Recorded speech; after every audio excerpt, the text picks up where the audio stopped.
to psychology and spirituality.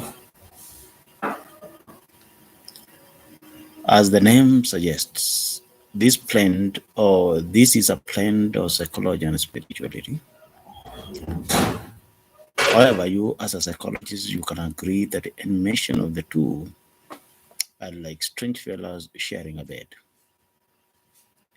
This cause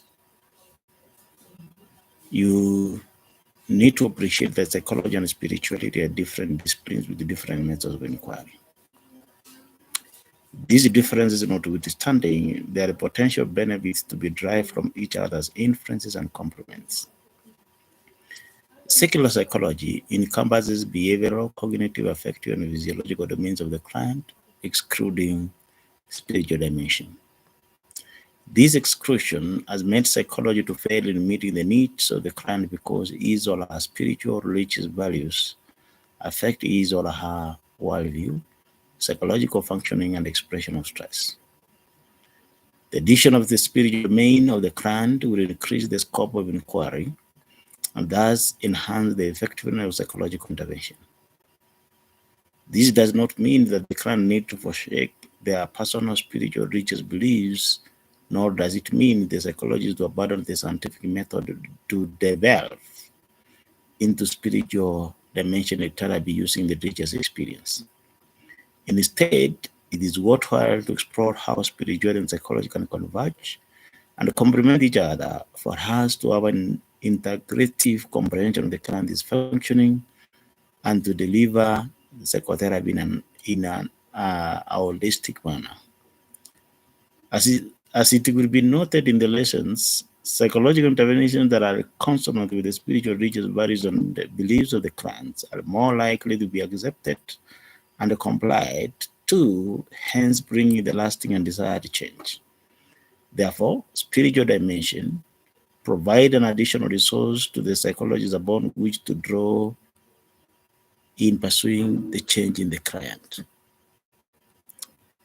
In this course, we introduce you to how spirituality and psychology can converge and complement each other to have an integrative comprehension of the client's functioning and to deliver psychotherapy in a holistic manner. For better understanding, we unravel the meaning of spirituality and make an attempt to distinguish the usage of the religion.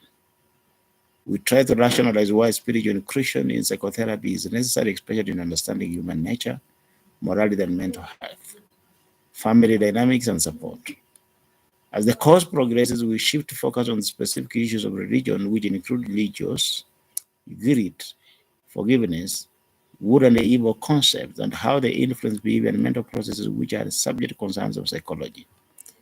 The course will end by focusing on unhealthy spirituality, especially the development of cults and techniques that cult leadership used to rule and maintain the new and old members. We hope the course will equip you with adequate knowledge, attitude, and skills on how client spirituality could inform your assessment, diagnosis, treatment, planning, and intervention for effective service provision. We hope you'll find this course exciting, educative, and engaging. This is an elective course unit meant for students who are pursuing Bachelor of Arts in Psychology, Gender, and Arts General. This course is usually taken the 4th of study, and it's assumed by the time you could have been exposed to various courses in psychology, which include theories of psychology, social psychology, group dynamics, and abnormal psychology that are prerequisite for your understanding of the concept in this course.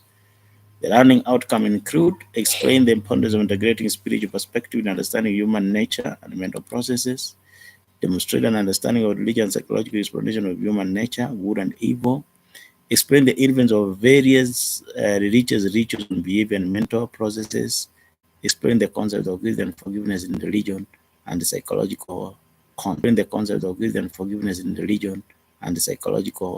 context, and lastly, discuss the aspect of unhealthy spirituality.